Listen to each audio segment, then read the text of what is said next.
Everyone, welcome back to study central. तो चलिए इस चैप्टर जो हमारा चैप्टर 3 है बिजनेस स्टडीज का बिजनेस एनवायरनमेंट, इसमें हम लोग आगे अपने चैप्टर को कंटिन्यू करते हैं। इसका जो लास्ट टॉपिक है वो डीमोनेटाइजेशन है, वो हम लोग नेक्स्ट की वीडियो में कवर करेंगे। ये वाला टॉपिक बहुत ही सिंपल है। ये स्टार्ट कैसे होता है? एक्चुअली न्यू इकोनॉमिक पॉलिसी आई थी 1991 में। तो आप बोलोगे ये तो हमें इकोनॉमिक्स में पढ़ना है, इसमें क्यों पढ़ रहे हैं? एक्चुअली ये भी बिजनेस एनवायरनमेंट है ना। अब गवर्नमेंट ने पॉलिसी चेंज की, वो न्यू इकोनॉमिक पॉलिसी लेके आई थी। न्यू इकोनॉमिक पॉलिसी लेके आई थी कब? 1991 में। इसमें क्या आया था? ग्लोबलाइजेशन, लिबरलाइजेशन और प्राइवेटाइजेशन, ये तीनों आया था। इसमें कुछ कुछ ऐसे प्लान्स एंड पॉलिसीज थे, वो हम लोग वीडियो जो रहेगी वो हम लोग इकोनॉमिक्स में डील करेंगे।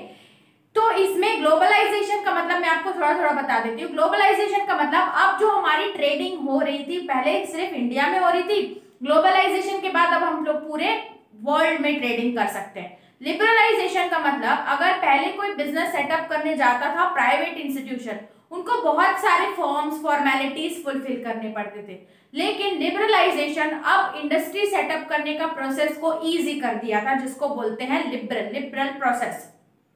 प्राइवेटाइजेशन का मतलब पहले जो कंपनीज स्टेट गवर्नमेंट देख रही थी, अब उसको प्राइवेट कंपनी, प्राइवेट एंटरप्राइजेस को दे दिया, वो हैंडल करेगी। तो ये कहीं ना कहीं ये गवर्नमेंट की पॉलिसी थी जो कि मार्केट में आई, तो इसको हम लोग कंसिडर कर सकते हैं एज अ बिजनेस एनवायरनमेंट। इसमें इसके चेंज के बाद बहुत सारे ऐसे एंटरप्राइजेस हैं जिनको अफेक्ट पड़ा होगा। तो इस वीडियो में हम लोग देखेंगे कि managerial response to change in business environment, जो कि बिजनेस एनवायरनमेंट में चेंज आया था ड्यू टू इकोनॉमिक पॉलिसी 1991। उसमें मैनेजरियल में रिस्पॉन्स कैसा हुआ, क्या क्या चेंजेस आए और जो वर्किंग हो रही थी बिजनेस में उसको कैसे अफेक्ट किया। तो फर्स्ट पॉइंट हम लोग देखेंगे डाइवर्सिफिकेशन। डाइवर्सिफिकेशन का मतलब अगर हमारे पास एक प्रोडक्ट है, या मान लीजिए कि अब अभी सिर्फ मैं क्लास 11th को या 12th को पढ़ा रही हूँ, अब मैं डाइवर्सिफाई कर ली, मतलब अब मैं 12th को चाहे 11th को 9th 10th 8th सबको पढ़ा रही हूँ, मतलब मैं अपनी सर्विस को डाइवर्सिफाई और ज्यादा वैरायटी प्रोवाइड की। वैसे ही जब इकोनॉमिक पॉलिसी आई थी 1991 में, तो पहले सिर्फ स्टेट ओन्ड एंटरप्राइजेस थे, ऐसे एंटरप्राइजेस जो सिर्फ गवर्नमेंट देख रही थी। अब जो कि अब प्राइवेट सेक्टर में आ गया था, तो अब हमारे पास बहुत सारे ऑप्शंस और वैरायटीज थी, मतलब हम लोग को एकदम ऑप्शंस या वैरायटी देखने की मिलती थी। तो इसमें देखते हैं स्टेट ओन्ड एंटरप्राइज, जैसे कि भेल भारत इलेक्ट्रॉनिक्स लिमिटेड होता है, इसमें एक बार देख लेना, इसमें को डेफिनेशन याद नहीं हो रहा, शायद भारत इलेक्ट्रॉनिक्स लिमिटेड है, एच का नहीं पता।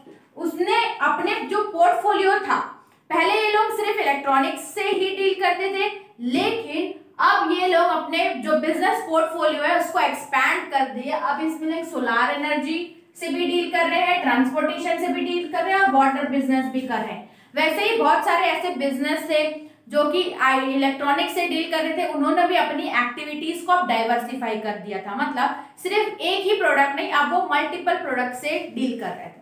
नेक्स्ट आता है हमारा ज्वाइंट वेंचर। ज्वाइंट वेंचर का मतलब बहुत सारी जो कंपनियां होती हैं वो एक साथ मिलके, बोलते हैं कोलैबोरेशन, एक साथ मिलके काम करती हैं। तो इंडिया में जो कंपनीज आई थी, अब ग्लोबलाइजेशन हो रहा था, मतलब you can trade with another country as well, other country से भी आप डील कर सकते हो। Now your trading is totally free.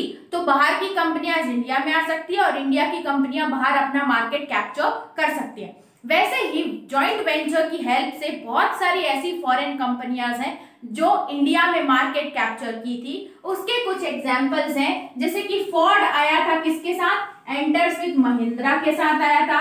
Jaguar आया था टाटा मोटर्स के साथ कोलैबोरेशन करके, और वोडाफोन अभी ट्राई कर रहा है आइडिया के साथ मर्ज करने के लिए। वैसे ही हमारा जनरल मोटर्स आया था हिंदुस्तान मोटर्स के थ्रू। तो ऐसे कोलैबोरेट करके जॉइंट वेंचर, एक साथ बोलते हैं ना, पार्टनरशिप करके एक साथ काम करके वो लोगों ने इंडिया में मार्केट कैप्चर किया था, इसलिए हमको उनकी भी वैरायटी देखने को मिली।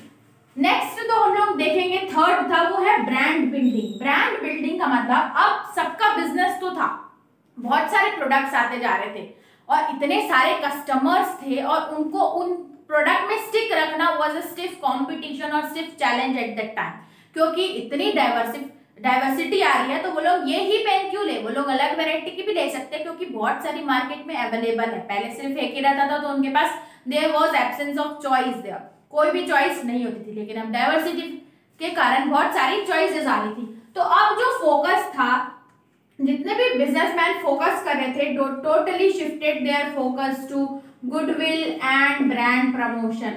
गुडविल मतलब एक मार्केट में उनका नाम होना, जैसे कि अगर मैं XYZ कंपनी को कंपेयर करूं सैमसंग से, तो आप सैमसंग में जाओगे, क्यों? क्योंकि उसकी गुडविल है।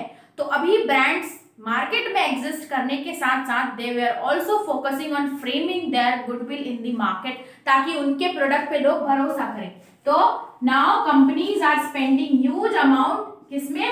बहुत सारा अमाउंट किसमें सेव कर रहे थे वो लोग, जैसे कि बोल सकते हैं वो गुडविल के लिए ब्रांड प्रमोशन कर रहे थे, प्रमोट कर रहे थे ब्रांड को, ठीक है। और बहुत सारी कंज्यूमर ड्यूरेबल कंपनीज रहती हैं, जैसे कि टीवी ये सब होती है ना, वो कंज्यूमर ड्यूरेबल रहती है, जैसे कि सैमसंग, LG।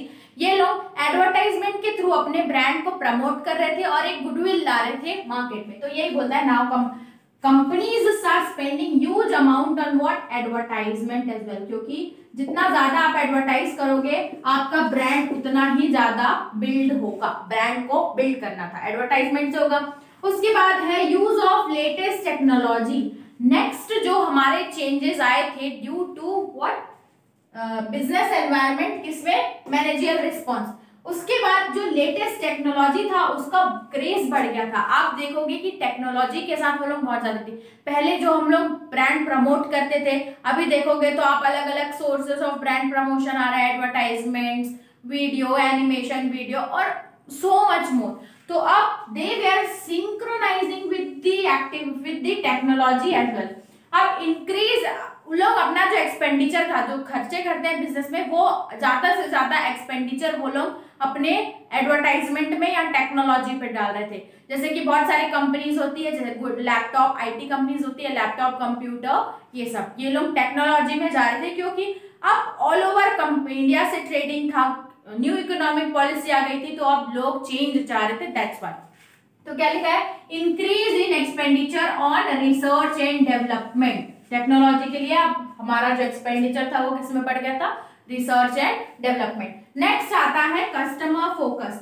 कस्टमर फोकस मतलब उस टाइम पे पब्लिक रिलेशन मेंटेन करना बहुत इंपॉर्टेंट था, एज वेल एज अभी भी 24/7 सर्विस चलती है अबाउट कस्टमर के जो वो रहते हैं प्रॉब्लम्स, उनको सॉर्ट आउट करने के लिए बहुत सारे फोकस किए जा रहे हैं कि कस्टमर परफेक्टली सेटिस्फाई हो whatever service they are offering.